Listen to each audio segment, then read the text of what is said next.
সম্মানিত সভাপতি, আমি সমস্ত নেতৃবৃন্দের নাম বলতে যাব না, তাহলে আমাদের বোধহয় আমরা সময় সংকটে ভুগছি। মঞ্চ ভূমিষ্ঠ বিএনপি কেন্দ্রীয় জাতীয় নির্বাহী কমিটির নেতৃবৃন্দ, বিশেষ করে আমাদের বরিশাল বিভাগের হেডকোয়ার্টার হিসেবে আমরা যেটাকে ট্রিট করে থাকি মহানগর এবং জেলা, এটাও বরিশাল জেলা হেডকোয়ার্টার, সম্মানিত নেতৃবৃন্দ এখানে উপস্থিত রয়েছে।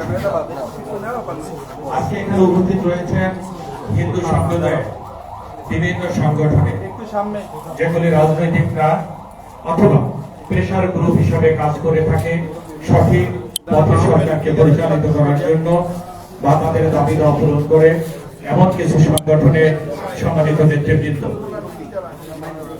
আমরা রাজনৈতিক মঞ্চে বক্তব্য রাখি।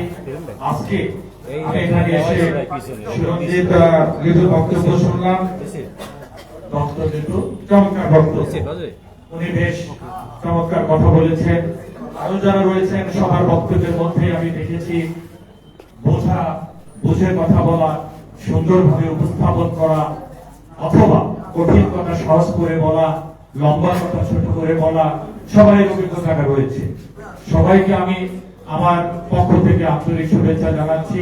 পাশাপাশি আমরা যে জন্য আজকে এখানে সবাই সমবেত হয়েছি সেই শারদীয় শুভেচ্ছা আপনাদেরকে জানাচ্ছি। আমার বাড়ির পাশে পুজো হয়, অনেকেই জিজ্ঞাসা করে তোমার বাড়ির পাশে পুজোর খবর কি, অতএব আমিও তো জানাতে পারি, কোনো অসুবিধা নেই। সুরঞ্জিত স্যার, একটা কথা দিয়ে আমি খুব সংক্ষেপে আমার কথা শেষ করব। আপনি বলেছেন মসজিদে নামাজের সময় যদি নিরাপত্তা না থাকে আমাদের পূজা কেন নিরাপত্তা দিতে হবে? এটা আমারও প্রশ্ন, এটা কেমন কথা? এই যে প্রশ্ন আপনার, এই প্রশ্নটার উত্তরের সমাধান খুঁজতে গিয়ে আমাদের প্রান্তীয় নেতা জনাব তারেক রহমান উনি আমাদেরকে নির্দেশ দিয়েছেন আমাদের দেশের সম্মানিত হিন্দু সম্প্রদায়ের যারা রয়েছেন এদেরকে দেশের ভিতরে দেশের বাইরে রাজনৈতিক খুঁটি হিসাবে ব্যবহার করা হয়। এই রাজনীতির শিকার আপনারাও, এই রাজনীতির শিকার আমরাও। সেজন্যই আমাদের মাননীয় অ্যাক্টিং চেয়ারম্যান জনাব তারেক রহমান উনি চেয়েছেন বাংলাদেশ আজকে প্রায় সেঞ্চুরি পার করে গেল, আমরা স্বাধীন হয়েছি। আজকে এসে আবার 15ই আগস্টে নতুন করে স্বাধীন হলাম।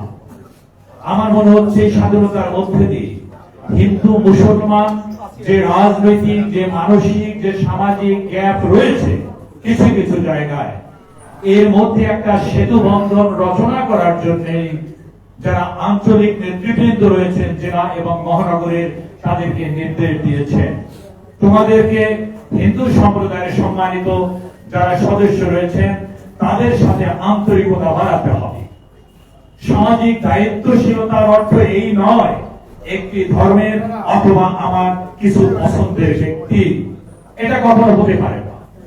আর সাম্প্রদায়িক সম্প্রীতিতে যে লোক বিশ্বাস করে না, আমি ওনার যদি শিক্ষিত সার্টিফিকেট থাকে আমি ব্যক্তিগতভাবে তার স্বীকৃতি দেই না। আমাদেরকে যদি জিজ্ঞাসা করা হয় আপনি কোন দেশ থেকে এসেছেন অথবা আপনার পরিচয় কি বিদেশে, আমি বলি বাংলাদেশী। আমাকে কিন্তু জিজ্ঞাসা করে না আপনি কি হিন্দু নাকি আপনি মুসলিম নাকি খ্রিস্টান। এই যে প্রশ্ন জিজ্ঞাসা করা, আমি মনে করি একটা সামাজিক দুর্বলতা, একটা সামাজিক রুগ্নতার ভাব এখানে পরিলক্ষিত হয়। আমরা এর পূর্বেও দেখেছি এই মন্দিরে কেন পাহারার দরকার হবে, আমরা আজকে কেন এই উন্নতির চরম শিখরে দাঁড়িয়েও আমরা সেই সামাজিক শান্তি শৃঙ্খলা